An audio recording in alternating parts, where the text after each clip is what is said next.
I am going to explain about SAP WM. Warehouse Management. Hope this will be helpful. WM topic, posting changes. Error, storage bin IN3922 U-zone does not exist. Solution, created the bin under the 922, under the same of U-zone.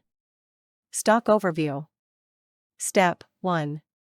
Create the transfer posting, move the stock from unrestricted to blocked, T-code. MB1B/MIGO.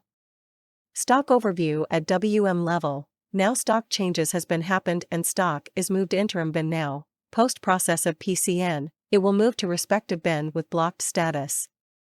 Display of the posting changes. Process the posting changes, T-code LT05.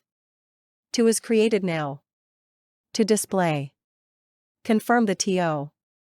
Stock changes in WM level.